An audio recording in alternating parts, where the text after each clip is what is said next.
Okay, folks, thanks for joining us here today. We are doing a webinar for the benefit of our Palm Beach County teachers to give them some tips and some tricks and help them with this new environment of teaching from home. While we're on today, if you wouldn't mind just making sure that you're keeping your mic muted. We've got some wonderful people on here that are going to share some of their expertise with us and also share some free online resources that hopefully make your lives a little bit easier with regard to teaching your students the rest of the way here. So folks, if you'd like to take it away. All right, well, I guess I will just start out by introducing everybody today on the panel. I'll start with myself. My name is Nikki. I'm the VP of Development at Palm Beach Tech. We also have Sean Begansky, CTO at Hello Labs. Tony Ashley, that was actually just speaking, CTE Specialist at Palm Beach County School District. And then George Whitaker, Director of Software at PGA of America. And just to give you guys a little bit, and feel free, Joe, at any time to step in here, but just to give you guys a little bit about Palm Beach Tech, we're actually a tech nonprofit based in Palm Beach County. Started just about 5 years ago. We're going to have our 5th year anniversary this summer. Basically our whole goal and mission is to build South Florida into a tech hub. So obviously with us, all the parents and teachers, all the students, now moving to remote education, we felt like this would be a good place for us to support our teachers and our community here. And one thing that I know that we will get a little bit more into detail with is one of the resources is Code Palm Beach, which is our STEM program for kids. So Joe, I don't know if you have anything else you would like to say about that piece with Code Palm Beach. I think Sean and George can best detail that as well. They're the co-founders of it. Okay, perfect. Perfect. You want to take it, George? I've got a long section at the end. Go ahead, friend. Okay. Yeah, we started Code Palm Beach as a small thing just within our company as a group called Coder Dojo, and with Joe's help, we kind of grew up and expanded a little bit.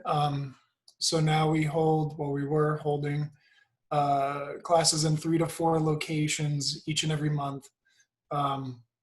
We've got to work with hundreds of students, mostly on the younger side, most of them are under 10. And we use a variety of free tools, so and it's all volunteer led and it's mostly free. And we've just been meeting as often as we can on Saturdays as the venues and volunteers permit.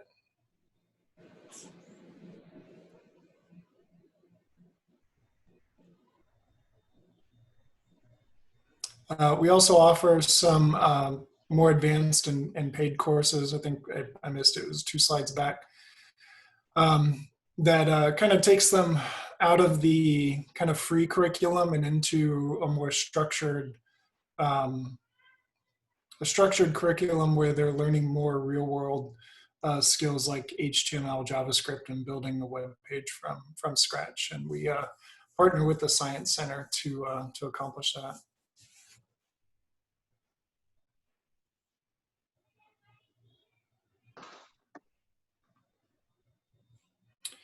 I think George is going to cover the online resources. Yeah, I guess Joe, is this the part where I'm supposed to jump in the goal section? I don't remember that. Yeah. Okay. Yeah, so we're going to talk about a couple of online resources. We're actually going to spend quite a bit of time talking about some of the G Suite tools that are being used in classrooms today. So myself, Nikki, a few of us have kids in the Palm Beach County school system. So we've kind of had a unique vantage point from the perspective of our children, our own perspectives as parents, and then because of the Palm Beach Tech Associations and Code Palm Beach's background in technology, we actually also have the tech industry expertise here. To kind of hopefully offer some other ways of looking at Google Classroom and the way that you're using it, making it easier for you, making it easier for the parents and the teachers, the students as well. So we're going to cover these 3 goals today, just kind of give you some more familiarity, hopefully, with Google Classroom and some of the coding tools we have available to us. Leverage some of our expertise on building tools like this. Most of the companies in Palm Beach Tech either build products like Google Classroom or build applications that are used by millions of people a day. So we have a real kind of a unique perspective around user experience, or we provide support to large corporations from an internal perspective. So like internal IT groups. So we're going to layer a lot of that in today. We all know we have different perspectives, and one of the unique challenges of going remote is a lot of times the things that we do in the physical world, like we used to do in our offices and you used to do in your classrooms, it's quite different now. So that medium changes, the remote distance changes things for us. So that means that we have to have kind of different ways of looking at things as we might set it up normally from a day-to-day perspective. These tools create unique challenges to us. As much as I'm a huge fan of Google and even Google Classroom, it's not necessarily the easiest thing to use and to learn. And to do it really well, it takes a little bit of thought and adaptation to the tool. So we're going to look at some of those things today. And a key thing here is that doing something differently than you do in the classroom, that's not bad. It may even work to your advantage when you get back into the classrooms as well. So hopefully we get to influence not just the short term of using these tools, but the long term, the way you approach your classrooms if it adds value. This was actually, I think, going to be Tony's section. Tony, did you want to talk a little bit about what the school district was going to do or has been doing? Sure, I'd be happy to. Thanks. From the Palm Beach County School District's perspective, we hit the ground running with the current environment here.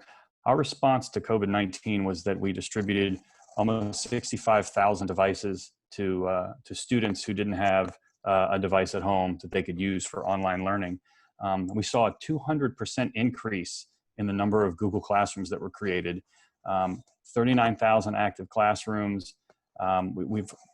We've gotten training resources from boatloads of our vendors, such as Reading Plus, Brain Pop, iReady.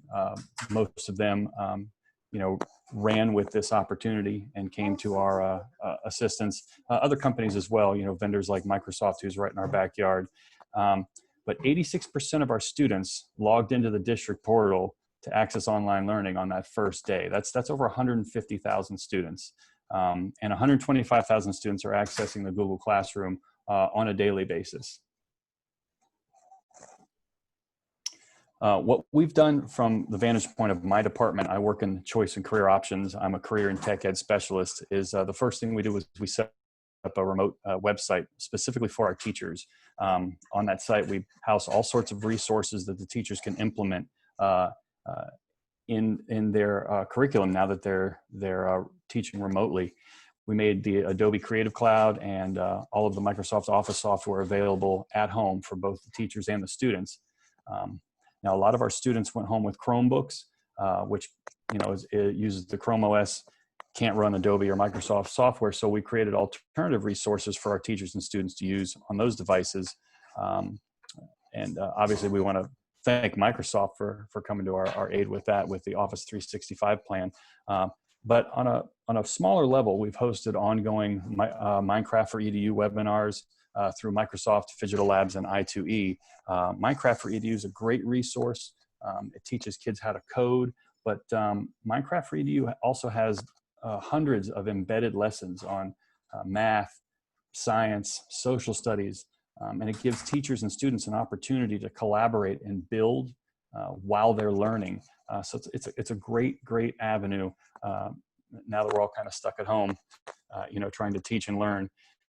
But one of the main things that we've been focusing on is in career and tech ed, we try to prepare our graduates for the workforce to take jobs immediately out of high school. So one of the things we're trying to continue to do while we're at home is to make sure that our students are industry certified and are employable the minute they graduate. And that's been our main priority.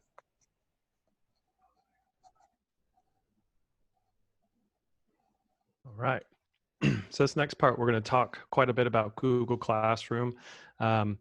what we're going to talk about here is observations of a number of parents that work in the Palm Beach Tech Association, and just kind of sharing feedback with each other and things that they've seen from their perspective and from their students' perspective. And additionally, just us kind of taking our own little deep dives into Google Classroom and looking at it from different perspectives. Say, like, how could we do these things a little bit differently to make it easier for the parents and for the students, so there's less frustration. And if there's anything we know from user experience and building new tools and rolling them out to the world, is that every little bit of frustration we can take out just helps them use it, helps them adopt it, makes everything smoother for everybody. One of the side effects that I really hope that creates for you as teachers is that it takes less effort for you to administer the class and do some of the follow-up actions that happen with the students, the one-on-one time that's probably there happening today that you're kind of experiencing with working with remote students. So the kind of the first tip or trick or thing to really be conscious of here is that remote magnifies and it needs magnification. Over communicating is necessary. So in your classroom, you probably were able to be kind of really succinct about, do your thing in book A or do your thing in book B.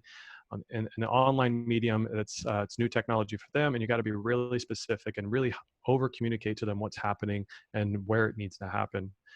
Confusion is way easier to introduce in the remote world, right? Like you sitting in a classroom and hearing that your students didn't quite get something, you don't necessarily have that advantage anymore. So you have to be very diligent about taking an extra step of explaining something, or like the last bullet here says, use a screenshot to point out what they should be doing and where they should be doing it. Easy goes a long way here, and frustration is really easy to set in. And once, this is really important if you aren't seeing it in your own households right now, but once that frustration sets in with the student, or maybe it's your spouse, everybody just kind of has to take a few minutes to kind of settle down before they get right in the back, good mindset to learn again. So magnify what you're doing in terms of communication, because the remote distance learning is going to magnify the gaps in our communication at the same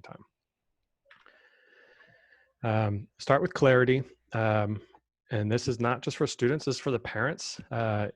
I know from firsthand experience, every once in a while we look at something and we're like, wait, what exactly are we wanting to do here? And it takes us a few minutes to kind of walk through some of those expectations with our own children. So start with clarity, set what you expect the student to do, and what they should expect from you as well. I think a lot of teachers are probably at this point already, and have probably already kind of got around the curve of some of these challenges. Next thing is to look at what the student can see. And Tony, I didn't get a chance to ask you this, but when we were setting up for Google Classroom to do the tips and tricks here, we actually created 2 accounts. We created our teacher account, and then we created some student accounts with our personal Gmail. And we really kind of spent some time looking from the student's perspective what they're going to see, and trying to understand, like, oh, is that easy for them? Does it make sense to be laid out in this particular way in the classroom? That really helped us understand, like, well, no, that's not as good of doing it this way versus the other way. I see some questions coming in. I don't know if anybody's reading those or not. Oh, it's Minecraft related. We'll get to that one.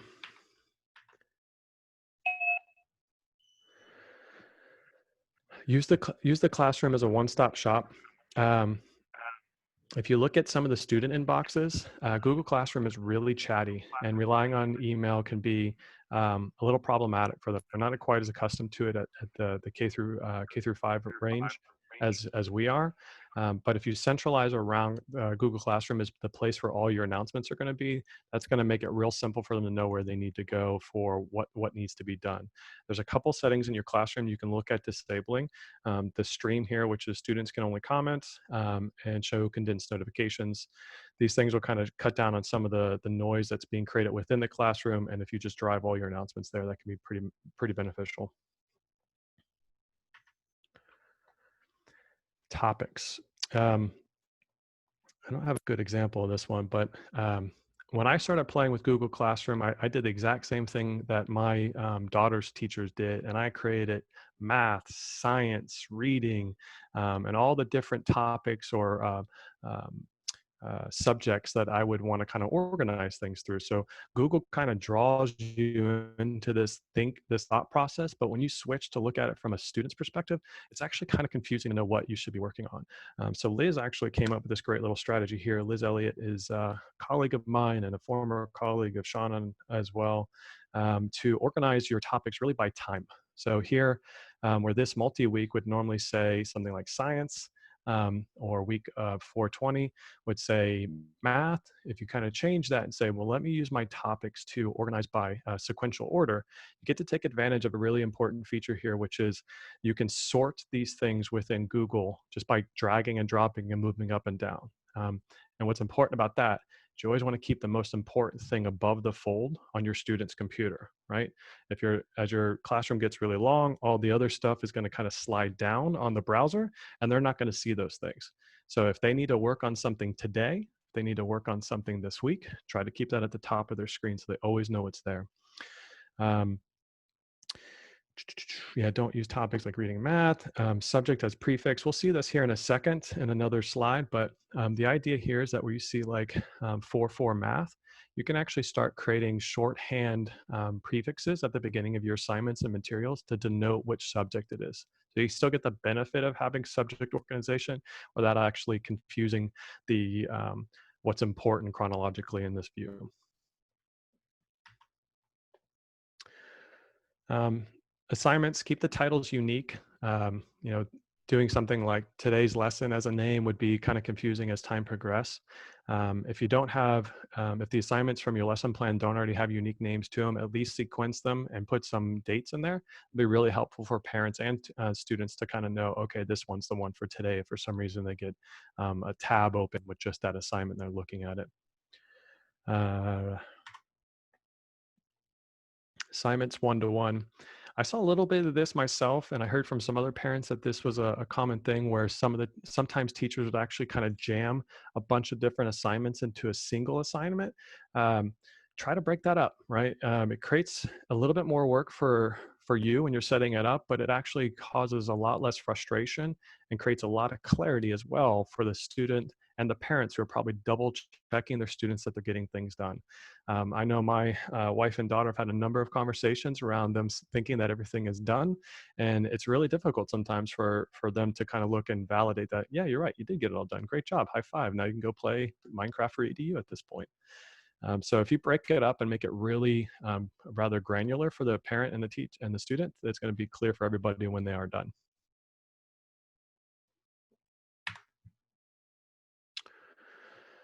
Due dates. This one's huge. I'm driven myself off of due dates. I use a task system at work to tell me what day I need to get something done. I'm always begging my boss to give me something with a due date on it. So when he asks me for something, I know when he's expecting it to be done. It's the same thing here. Use your due dates. They're super handy. There's actually a view that hopefully I have on another slide here that will show you and the students what's coming up next, right? It's right on the home screen of the Google Classroom. It says, you got this coming up and here's the next thing. And it makes it really clear and concise. That same view will show us the difference of using just the date versus using the date with time.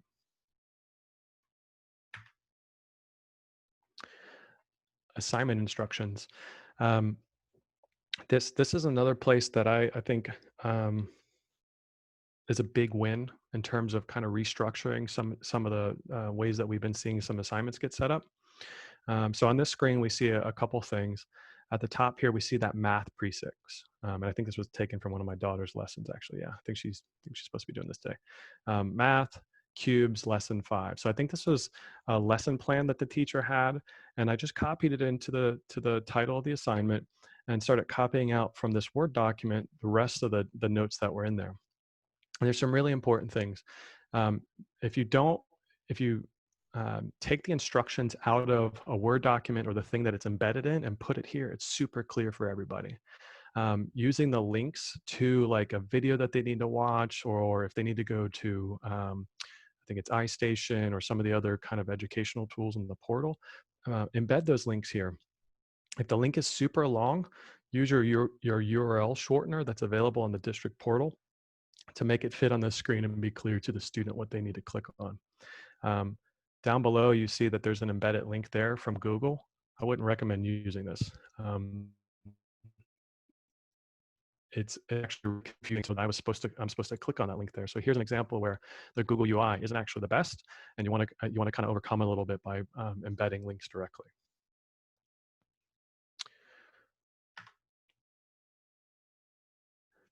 Reuse and templates. I think my daughter's math teacher probably falls in this category, or not math, excuse me, music teacher probably falls in this category. And I suspect some of the older students run into this with the teachers who specialize in a single subject. And I'm sure this is true for 6 through 12. Reusing your content between classes is probably a huge thing, and hopefully you're already taking advantage of it. One of the things that we do a lot in building up patterns for like writing code is we create what are called template structures for us. So in this case, you could build a math template class and you kind of maintain that separately. And I don't know, Tony, if the district would let them create a generic template like this, but you can organize your kind of curriculum like a lesson plan in a single classroom. And then you can reuse that content to different classes after that using the reuse post link here.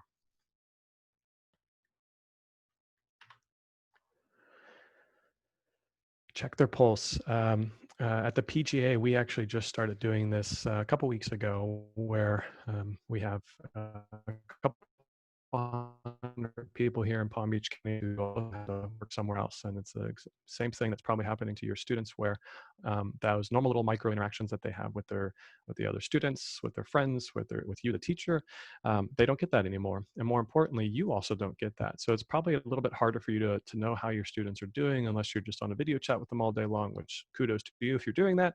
But if you're not, and you're kind of juggling your time like everybody else, create some pulse check kind of questions here. So we were asked at the PGA a week ago or so, as a fun little question, like, do you wear shoes when you work from home? Funny enough, about 40% of the people, I think, do wear shoes when they are at home, which I don't understand myself. I'm completely barefoot. So this is a fun thing for you to do with your kids. And maybe some of the important things here is to ask the question essentially of how are you doing in different ways, and something that they recognize with. So here, Liz took the question, I think early this morning, and she answered she needed a hug, right? Can you imagine if you saw that one of your students needed a hug, you'd probably get on a video chat with them and spend an extra 20 minutes just one-on-one with that student. So these are fun things that can be used for all types of things, not just how they're feeling, but if they understand something, and you can make it light and fun and airy and still get some meaningful data back from it at the same time. We do this quite a bit when we're developing products to understand how our users feel about the application that we are delivering. And it's a great way to work in the classroom as well. Hide an Easter egg. If you've ever watched the movie Ready Player One, which was a phenomenal book that was recommended to me by one of Bach Middle School's teachers, they talked a lot about Easter eggs and its origin in the gaming community. And as a lot of technology people love video games, Easter eggs are something that are great to sprinkle into your distance learning. Again, you probably don't have the advantage of making little jokes like you used to in class and injecting the fun and your spirit into what you're doing, but you can actually do that in your assignments. And in the technology world, we call those Easter eggs. So the original game here, Atari, game by Atari called Adventure, was the first Easter egg that was ever recorded.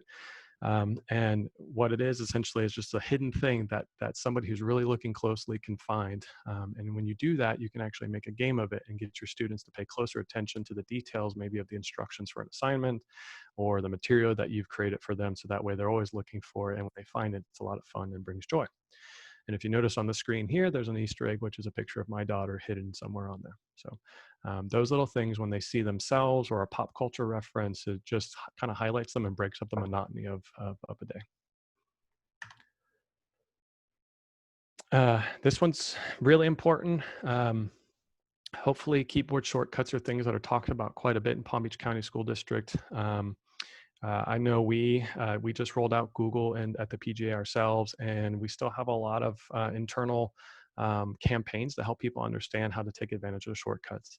And if you're on video calls all day, some of the most important ones is how to quickly mute and how to quickly turn your camera off. It's easy to put your hand up on a camera like that. It's even better when you can just hold down a couple keys and the camera turns off for you automatically. So know your keyboard shortcuts. Control D for muting your audio, Control E for turning off your camera. If you're on a Mac, you just use the Command key instead of Control. There's a bunch of more keyboard shortcuts, but those are the really critical ones. Office hours. If you remember your days from being at a university or getting your bachelor's degree, remember teachers had office hours. Another major change, right, from what the classroom experience was for you and for your students to now is that, like, you probably have a scheduled hour or you have to schedule time with the students one-on-one. But one of the things that that happens in the homes is that the kid is struggling already and kind of needs some time and attention. So if you set certain office hours, and it doesn't have to be a full hour, 20, 30 minutes, that the students can always click on the link in their Google Classroom, that they can pop in and ask you a question just like they did when they were in the classroom, where they could raise their hand. So it's not necessarily, when it's scheduled, doesn't necessarily require an email, and it was with one click they can see you and talk to you. That goes a real long way for everybody, even for professionals in our workspaces. This is something that I wasn't able to turn on because we don't have a Google for EDU account in our corporate accounts here. It's a new feature that I think came out, which is guardian emails, and this is the add in like my personal email address to my daughter's record to take advantage of. But if this is something that can happen, this could be very valuable, which is just sending summary emails out to the guardians of parent or the students, so that way they can see what's going on without actually having to kind of go through all the details of Google Classroom. If this doesn't get turned on, don't worry. If you follow a lot of the other ideas we have up above, it'll go a long way for helping the student and the parents as well. I think this is one of our last slides in this section, but this is really important. So everybody who works at the Palm Beach Tech Association and some of the corporations that are represented on this call today, they really value feedback. And Google and a lot of the larger tech companies are phenomenal at taking feedback and turning it into product innovation. And just as many weeks as we've all been in kind of the current situation, Google has released 3 or 4 critical features to Google Meets to make it competitive with Zoom, essentially. And a lot of that was driven off of the demands of, I think, the education space. So at the bottom left-hand corner of Google Classroom and most Google products, there's this little help icon. And if you click on it, you're going to see where it says report an issue or request a feature. If there's something you don't like, if there's something that's not working, if there's a great idea that you have, put it in there and get all of your teacher friends to do the same thing. The more voices that speak up in these situations, the more likely we're able to get some great features out of Google. And especially if there's a competitive reason they have, like trying to beat Zoom, for example. One of our peers at the Palm Beach Tech Association, Code Palm Beach, found a great little add-on presentation with a bunch of videos on YouTube. I know some of the sites that Tony's team had built up have some other complementary ones here. If you're looking to get stronger at using Google Classroom or taking more advantage of it, really, so it's easier for you and for the students, here's some great resources. Tony's team has put some great stuff together as well. A lot of the Google documentation is written for somebody like me to decipher and turn it into to a change at a company. It's not really written for students and teachers. So take advantage of these other resources as well. We do have a question from Deborah Light. Does the Guardian option also show parents what might be missing in assignments? That's a great question. I didn't see it. I don't see it here in the screenshot from their documentation, and I don't remember seeing it. Yeah, it's to Tony's point. This isn't a common feature, so it's something honestly that Tony and his team really would have to look at further to enable, because it's a global feature, unfortunately. But yeah, so it says Karina. She says yes, it does. Look at that. We got people know what they're doing. Awesome. All right, coding resources. I think we're going to let another voice get on here for the rest of this part here. I think Nikki was going to start this a little bit from here. Thanks, Nikki. Sure. So Code Palm Beach, so the student typer. So basically, the student typer is a very basic tool that any age can use to help them familiarize themselves with keyboard learning using basic HTML. So the students will walk through basic typing lessons, continue to practice typing while completing different coding challenges. So that's something that you can find at typer.codepalmbeach.org. Yeah, a little note on this one. This was built by one of our board members, Jeremy Lawson. So this is made and loved from Palm Beach County, just for Palm Beach County.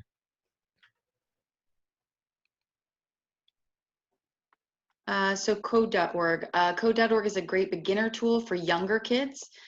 Pre-Reader Express course is designed for kids ages 4 through 8 and allows them to understand coding concepts simply by playing games. They also offer an express course for students 9 through 18 to learn to code as well. Code.org we also use for Code Palm Beach, and that one can easily be found, hence the name, code.org. Next one is freeCodeCamp. freeCodeCamp offers a number of lessons in a variety of coding languages. This application allows you to learn at your own pace while using real-world examples. For beginners, it's recommended to start on the basic HTML and HTML5 course or basic CSS. This one I think is a step above the code.org, but this one can also be easily found at freecodecamp.org. Yeah, a little note on this one. We've been doing Code Palm Beach for I think 3 years now, 3 or 4, and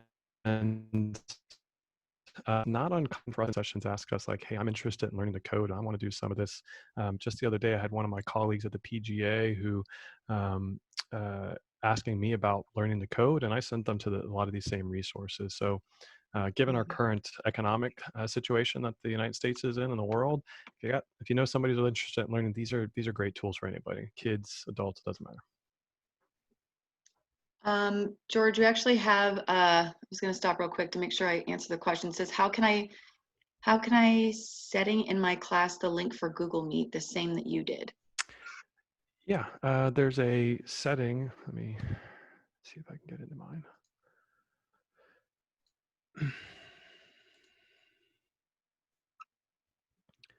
So I'm here in my classroom. I'm in as a teacher right now.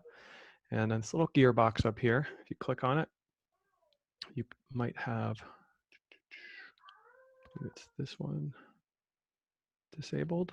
So you can turn that on right there. And there's usually another setting that would be disabled too if you didn't already have it on. So you can make that visible.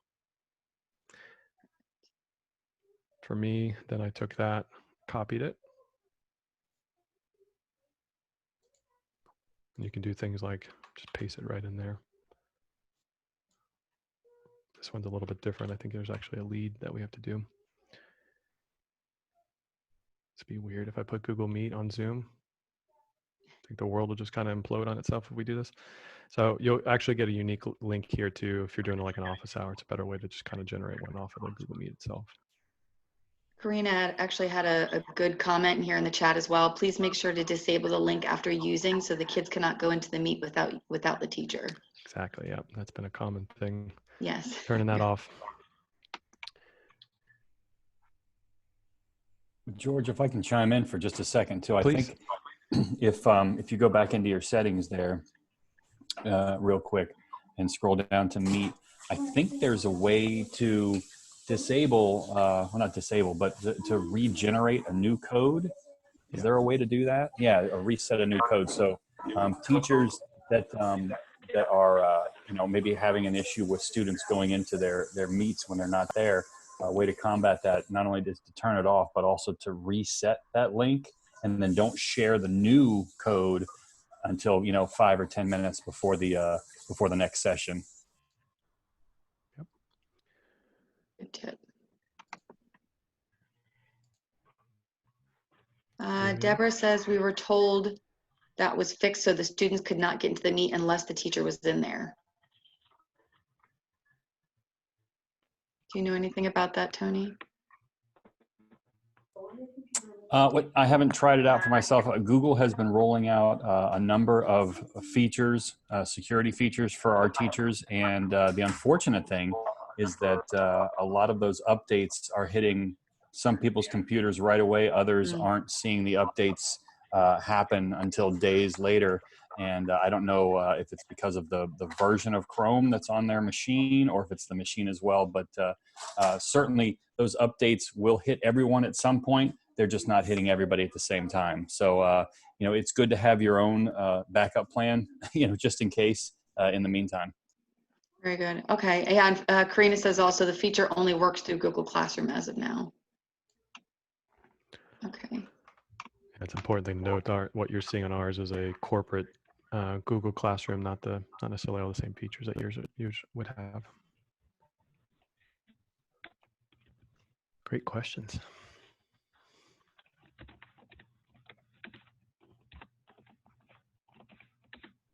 Perfect. Okay. So CodeCombat. So CodeCombat is an online multiplayer game that teaches players Python, JavaScript, and other programming languages through coding challenges.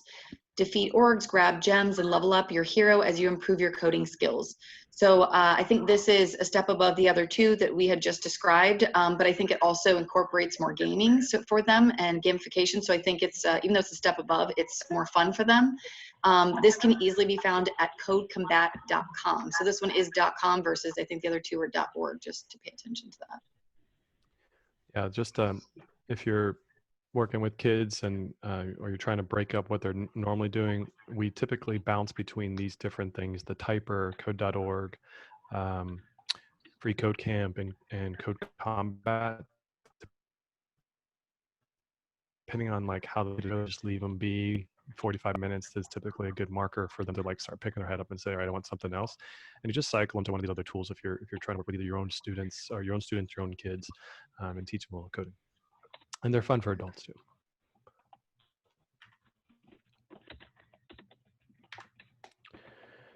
All right, Joe, I think this might be yours, or is this Nikki as well? I'll give a brief update. Hey guys, this is Joe Russo.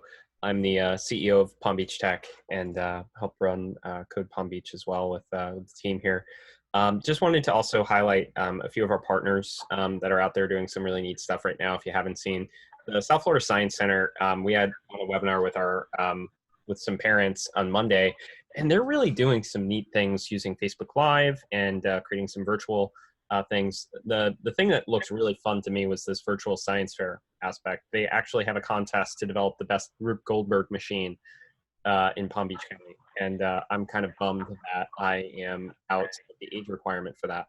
But they have some really neat things going on right now. You can find out that and some of their partners as well, just by going to southfloridasciencecenter.org/virtual. If you can go to the next slide, George. And we also wanted to highlight some of the other groups that are out there you might have heard of that are doing some new things around STEM. You know, we wanted to focus on coding today. We wanted to focus on what are the technical perspectives of user experience and product design and project management that go back into what you're doing in your classrooms today. But Manatee Lagoon, the Palm Beach Zoo, Loggerhead Marine Life, these are all groups that are using the power of video to provide educational means. I even saw on Facebook today, the weather woman from Channel 25 was doing a kids question answer thing with parents, which was pretty neat. So there's a lot of resources on there. So if you're looking for more things to do, you can look up their schedules. The Science Center has a set schedule, like this is what we're doing, and even look into assigning people to watch some of those videos, and maybe there's some overlap in what you're currently doing. But those are some really great groups that we partner with and spend a lot of time with. But yeah, I mean, really the work that that George and Sean do as technology leaders and as leaders of Code Palm Beach is really second to none. And the principles that they're working with every day are different than what you might be used to in the classroom, but taking that virtual remote work concept that they've been working with for years and applying it here to some of the concepts today is really valuable. So I just wanted to throw that out there.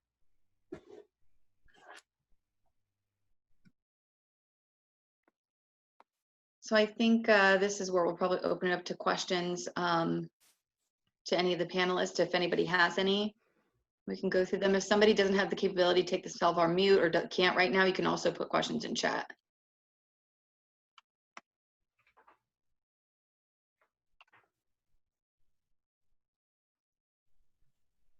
I'll throw a question out there just to kind of get it kicked off to to George and Sean, and kind of ask it as technology leaders, what are you having your kids do at home during this time to try and keep them keep their minds active and keep them moving on the educational and the learning front? Yeah, I don't know where, actually don't know where this came from, but in our neighborhood, the family started passing around something called Prodigy. I'm not sure if that's a district program or not, but it seems like it's crack cocaine, if I'm going to be blunt. These kids don't get off of it. It's quite amazing. My youngest is a little too young to play it, but she just wants to stay on it too. She's like, this is amazing. So that's been huge to see them take that kind of competitive twist to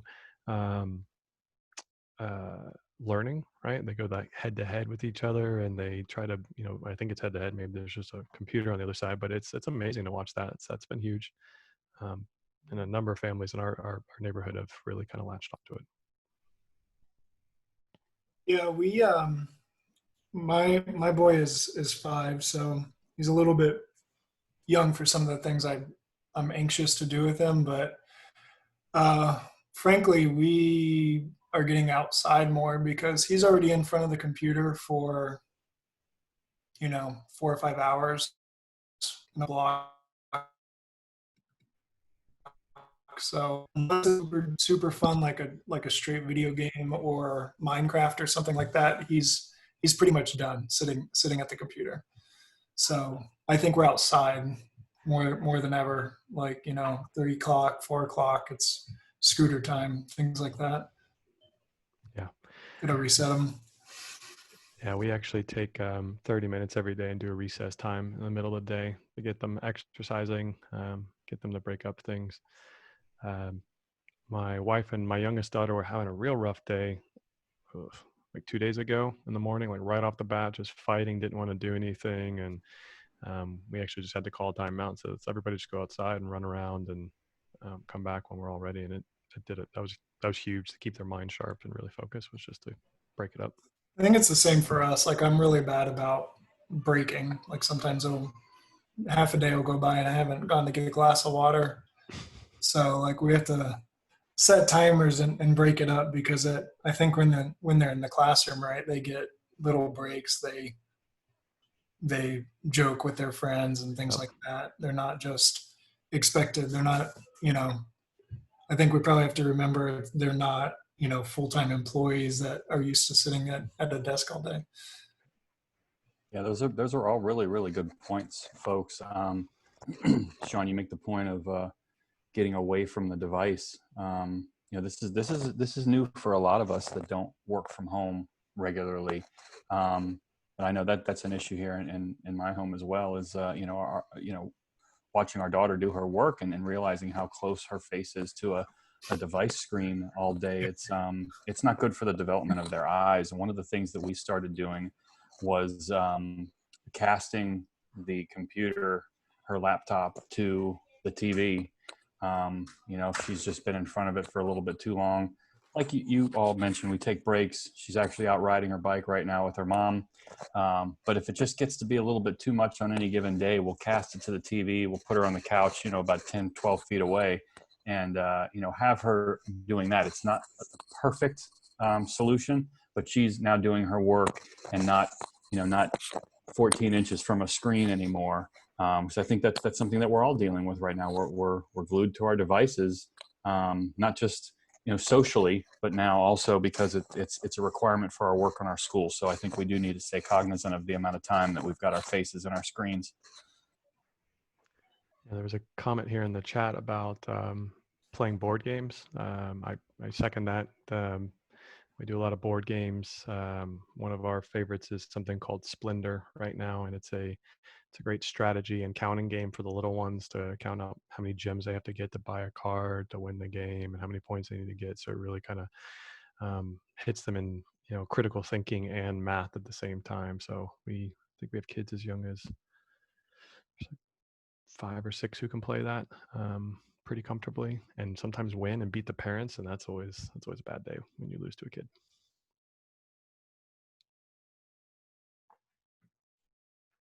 If I could add there too, real quickly, just because I think what we've noticed over the last couple of weeks is we went from our kids, instead of just sitting there doing their work on their own, which I think they get distracted easy and parent frustrated. What we've been doing is basically turning a game, their quizzes into games as a family. So actually they'll do their lesson and go through the video or whatever it is that they're supposed to watch. But then when they get to the review or quiz part, we'll actually have, like last night, my daughter was learning about the parts of the body and she's in 2nd grade. So what we actually did is when she got to the quiz, we would have everybody in the family guess what the answer was. And basically we have, small things around the house, candy or whatever it is, as the prize, but we would have everybody in the family and whoever won at the end. So it made it more fun for my daughter, instead of like a test sitting there and taking all the questions, having to watch the video, doing whatever. It was more of a family interaction. So I think that over the last week or so has been a lot more fun for me as a parent, instead of getting frustrated, yelling at her to finish all her stuff and her not wanting to because she's just sitting there by herself in front of the screen. I think if the parents can get more involved and make it more of a game, that it becomes more fun for them and more fun and less frustrating for us as parents too. Yeah. There was something in here I just saw about board games, and one of the ones that Code Palm Beach has thrown out there before too is this one called Potato Pirates. I know it sounds kind of weird, but if you go to the website, it's kind of cute, kind of fun. The pirates are literally potatoes, but the whole principles of it is programming and a concept of coding through board games. So there are some board games that are pretty good about teaching principles, where if the students are maybe too young, or having them in front of a computer screen just a little too much in a day is not working. There are some neat ones out there. This one was, I think, from Kickstarter. I don't know why, but there seems to be a lot of games that are coming through Kickstarter in the last few years. But there are ones like that you could find and recommend to parents. This one, I think, is only like $30 to buy online, and is a potato load of fun. So I am reading. I don't know how many spuds it takes for a potato load, but I'd be careful not to mash up too much in this either. Okay. All right. Time out, Joe. I was going to ask also, is anybody aware of Caribou on here? Because they're a local South Florida company. They're a local startup. And actually, we started using it as well. If you've got grandparents, other family members, maybe they've got friends or something that your kids would like to interact with, but you're trying to also get them to do some of their studies. I know with my daughter, she's one who hates to sit down and just read. And I know that her teacher has given her where they're supposed to do 30 minutes every day of just reading. So instead of me sending her to a room and just reading for 30 minutes on her own, or me having to do that as well, Caribou, it's actually an app where you can connect with somebody virtually, whether it's a grandparent, a parent, another friend, and you can actually, similar to what we're doing here, you're sharing your screens, but it literally looks like a book and it looks like the pages are turning. You can draw on the pages. It's very interactive. There's actually games in there as well, in addition to books. So it allows the kids where they could get on with a friend and read a book with a friend versus, again, you as the parent always having to sit and do it, or the kids not wanting to do their work because they're just sitting in the room by themselves doing it.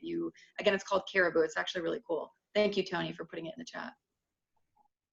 Cool. I hadn't heard of that. I'll have to look at that myself. Yeah, and I just love the fact that they're a local startup too, so that helps. That's great. My oldest daughter and I have started this thing recently that I don't know how much the teachers actually get to see the environment that their students are in, but we talked about the pulse earlier on, and just trying to make sure you understand how your kids are doing. And Sean and I, when we both worked together at Hello Labs, we took the company from in office to remote, right? It was like 50 people. And we started hiring more remote people at the time. And there were we were hiring people who weren't used to working remotely. And one of the big challenges for people was that they got lonely pretty quickly. And that's a real problem. You have to be very conscientious about it when it's your staff, and when it's your students, it's the same thing. And so if you have an extrovert kid who really needs energy from other people around them, have them sit next to their parents if they can be quiet. My daughter came and sat next to me in my little office here, and she was quiet and did her work. I did my work, and we both felt great because we had somebody that we loved next to us, instead of, being off in a closet or a small space by themselves or on something and thinking me. So that's a big factor here, is that those kids, they really miss being around other people a lot of times.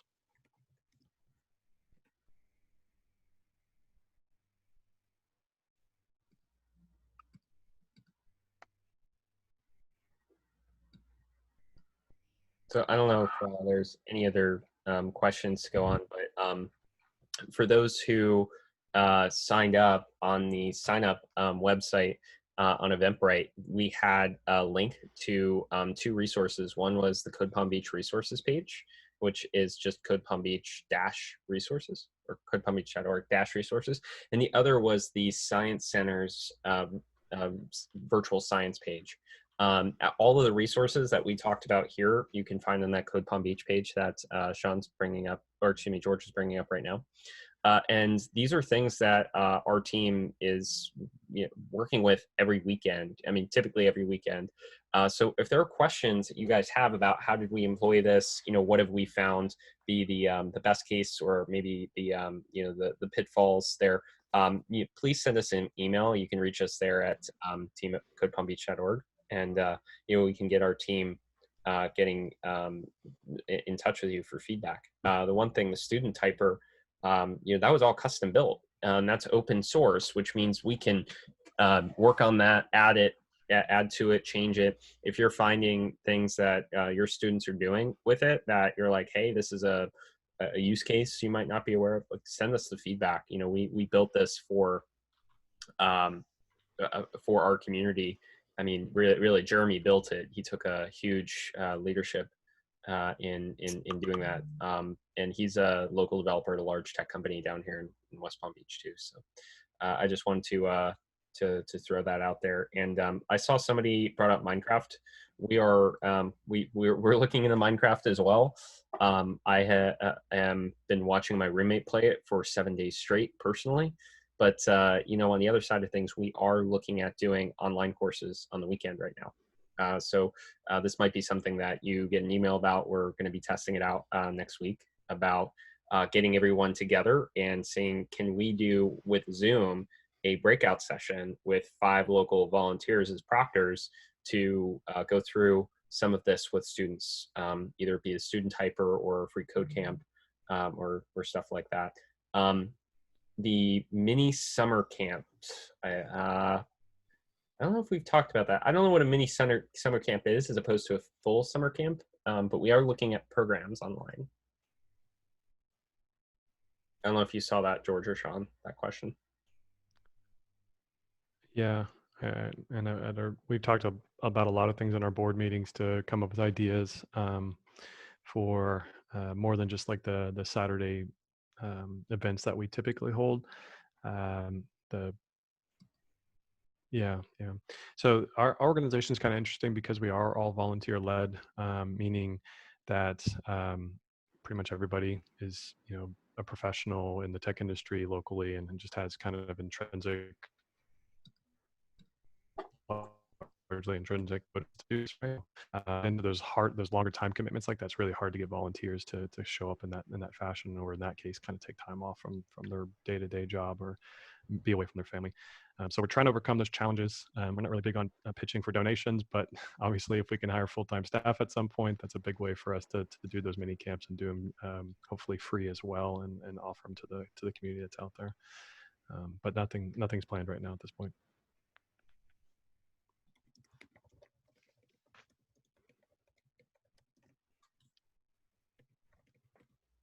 So we do have this all recorded. So for those who are had to jump off, or for those who couldn't make it. And we're going to pass this recording on to Tony with, of course, all the links to the resources, so everyone will have that. We did, going back to that summer camp thing, we obviously wanted to do a lot. We wanted to do summer camp. We actually were in the grant process for a summer camp thing for this summer. I mean, all that obviously got derailed, but you know, we're a small organization, funding wise. We have sponsorships from FP&L and Comcast and some good partnerships with the school district and the Science Center, but you know, pretty much everyone in the organization is, with the exception of myself and Madison, is all volunteer, and just put a little bit of staff time in there to keep everything moving forward. But you know, we're really trying to come up with more ideas. So you guys are the best resource we have in terms of figuring out how we better help the community and better help you. So feel free to reach out to us, use us as a resource if we can ever be one. I don't know if George or Sean or Nikki, you guys have anything else? Hopefully this was helpful. If there's more we can do and more time we can spend exploring other ways of doing things in Google and offer tips and tricks, we're happy to do it. Share it with your teachers, or we'll come back even if it's helpful. Yeah, same here. And if anybody has, you know, any tips or ideas, I think of things that you guys have used individually that maybe the rest of us aren't aware of, I think the rest of us would be totally open to getting some feedback on that too.